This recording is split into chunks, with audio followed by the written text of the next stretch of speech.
Even though he had birthday on Christmas, we know that he was present in the Old Testament as well. So he's always been here. He's always been. We found that in John chapter 1, verse 1 and 2, where it says, in the beginning God was the Word, or in the beginning was the Word, and the Word was God, and the Word was with God. And so we talked about how that's the Word represents Jesus in the past, the present, and the future. Last week we talked about on Easter that the risen King was victorious over death, and we talked about the most wonderful victory in some of our lives. And Chloe shared her testimony, and that the most victorious day of her life was the day that she asked Jesus into her heart. And I got a very special message from Miss Amelia Crawford last week, asked Jesus into her heart, all the way in Texas. So that was super victorious, and that was a special moment, I'm sure, for me and for her family, for sure. Well, today we're continuing talking about the risen King, but now the risen King is preparing our forever home. So we got to think about this for a second. Last week we talked about Good Friday and how Jesus died on the cross and how he was buried in a tomb, and on the third day he rose again. But do you ever stop and wonder what happened after that? And you might recall from last week's lesson, we talked about how Mary came to the tomb, and they went to the disciples and they said, Jesus isn't there. And then Jesus walks into that same room and he says, you remember? Greetings. And we said it had to have been much more entertaining than that. But he said greetings, and he was there, and he says, now go and tell people that I did raise from the dead. Now, I want to tell you what he's doing right now, and then I want us to think about what we should be doing in correlation to what he's doing right now. So before we start the lesson, you will need a piece of paper, something like this. It doesn't have to be this big. We got a big one just for visual sake, but you don't have to have a piece of paper this big. But grab a piece of paper and a pencil and have that handy, because we'll get to that in just a couple of minutes.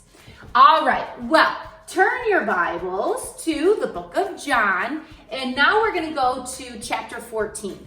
Now, this is where Jesus is talking to his disciples, and he's talking about what's going to happen next. I just raised from the dead, died on the cross, raised from the dead. Now what happens? So let's read John chapter 14, verse 1 and 2 together. I'm going to read it on this.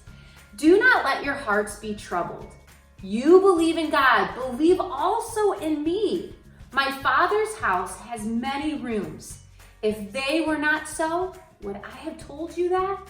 I am going there to prepare a place for you. And verse 3 and 4, it says, and if I go and prepare a place for you, I will come back and take you to be with me, that you also may be where I am. You know the way to the place where I am going. So this verse, go ahead and go to the next one. This verse is telling us what Jesus is doing now. He said, I am going to prepare a place for you. So right here, I'm going there to prepare a place for you. I wonder what that word there means. Where do you think he's going? I don't know. Heaven. He's going to heaven. And he's going to prepare a place for you there. So we know that Jesus, after his death, his burial, and resurrection, he went back to heaven. And while he's there, he's preparing a place for us. Now, I think that's pretty cool. When I think about what is he doing, I think about the things that I know about heaven, and then I do a little bit of inferring. So I think about the streets of gold. Maybe he's polishing the streets of gold. I know that we're going to live in a mansion, so maybe he's building our mansion. Or the pearly gates. Maybe he's, tightening those up. I don't know. But we do know that he's preparing a place for us in heaven. So go to the next slide really quick. And he says, and you know the way to the place where I am going. So it makes me think, yeah, I do know how to get to heaven. I know that I have to ask Jesus into my heart to go to heaven. And so it makes me think right now, if Jesus is preparing a place for us to in heaven, what should we be doing? Well, today I'm going to read for you a book by Max Lucado. Max Lucado is one of my very favorite authors. His name is right down here. And the title of this book is Just the Way You Are. Now on the cover of this book, you're going to see kind of a man. It looks like it's the setting is in the past, and this girl has a bonnet. We don't dress like that so much anymore. So we know that this is a story written in the past. So let's read this together. And this book is about 5 orphans. And an orphan is somebody that doesn't have parents. Well, these orphans get news that someone wants to adopt them. And it's such exciting news that each one of these orphans, they want to prepare to meet their new father. And so they each have their special gifts, and they talk about their special gifts. But there's one orphan that doesn't have any special gifts. And so we wonder, how is she going to prepare for the king? So on your piece of paper, I want you to draw a line right down the middle. And I want you to make 6 sections. 1, 2, 3, 4, 5, 6. Okay? And in that bottom section, I want you to write me. That's you, and that's me. Okay? Now, while I'm reading, I want you to be thinking while I'm reading, and I want you to think about what is each of those orphans doing to prepare for the king. You can draw a picture, you can write a word, whatever you want to do, sketch a stick figure. I'm not very good at artistic stuff. But what I want you to do is I want you to think while I'm reading about what each one of these characters are doing to prepare to meet the king. So I'm going to give that to Chloe, and she'll follow along with me. Now Chloe's going to have double duties because she's going to have to keep the slides, because the pictures are going to be up on the screen here. So here we go. Just the Way You Are by Max Lucado. Here we go. A long time ago, in a land much like your own, there was a village, and the village lived 5 orphans, a lonely family of fatherless children. They had banded together against the cold. One day, the king learned of their misfortune and decided to adopt them. He announced that he would be their father and would come for them soon. When the children learned that they had a new father, and their father was the king, and that the king was coming to visit, they went wild with excitement. When the people of the village learned that the children had a father, and their father was the king, and that the king was coming to the village, they were excited as well. They went out to see the children and told them what to do. You need to impress the king, they explained. Only those with great gifts to give will be allowed to live in the castle. The people didn't know the king.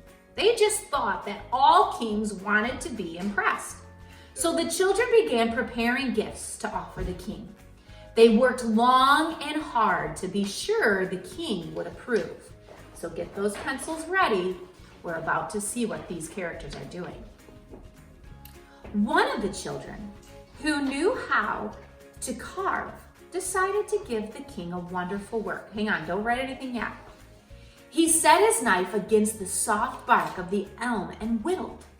The small block of wood came alive when the eyes of the sparrow or the nose of the horse.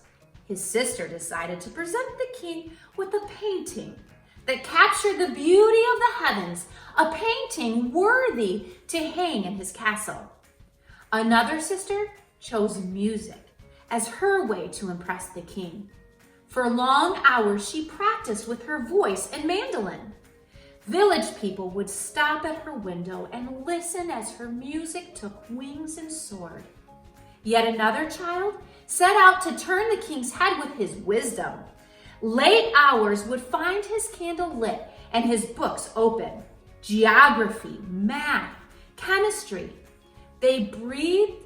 The breadth of his studying was matched only by the depth of his desire. Surely a king would appreciate all his knowledge.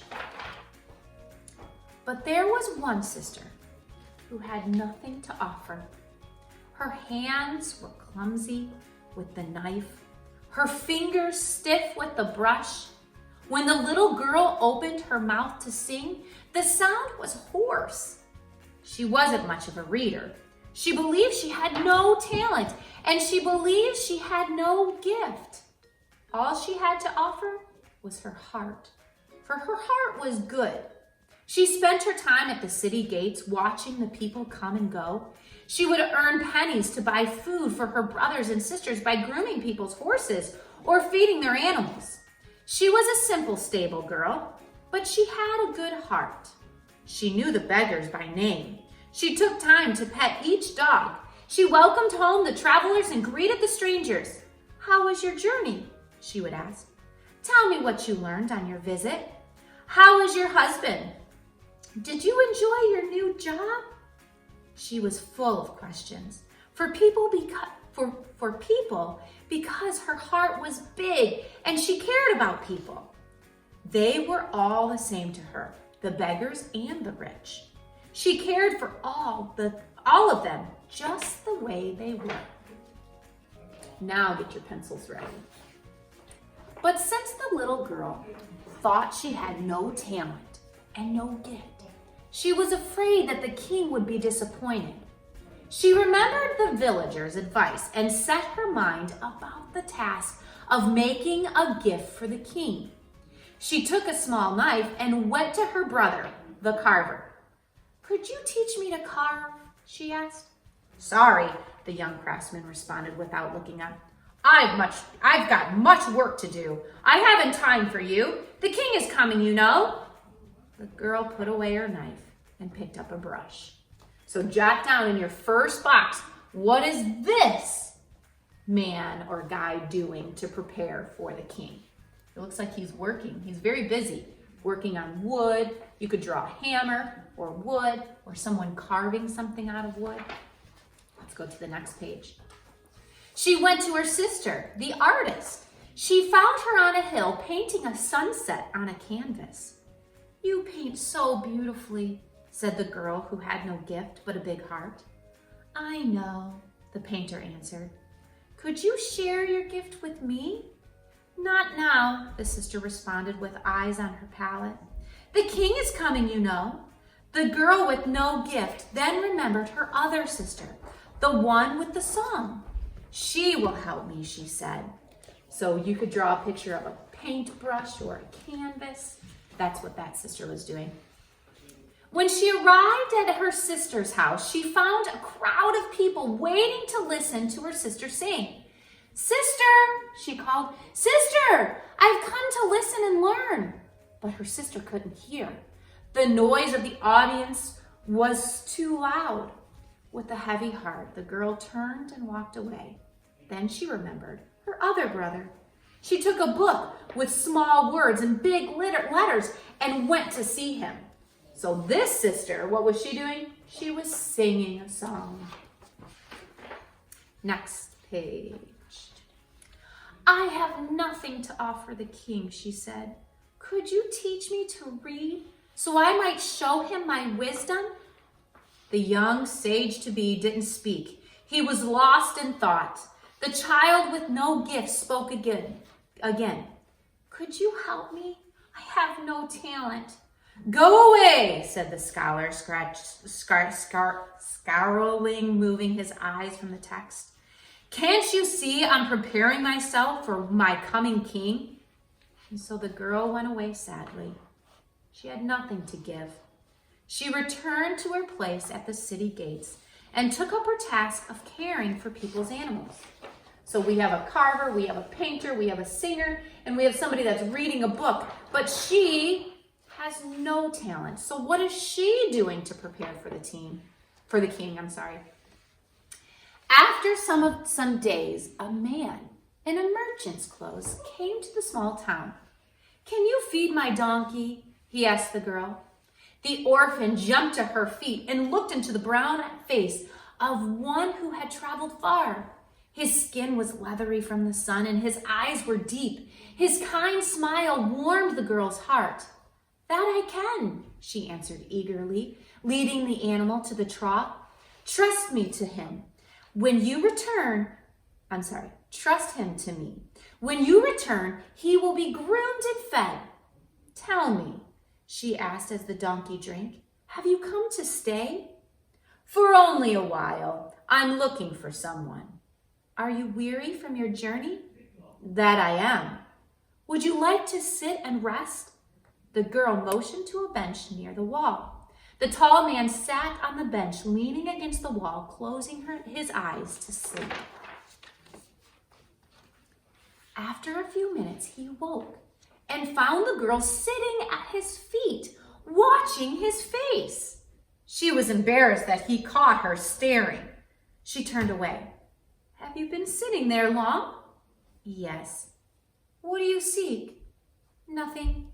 You seem to be a kind man with a peaceful heart. It's good to be near you." The man smiled and stroked his beard. "You are a wise girl," he said.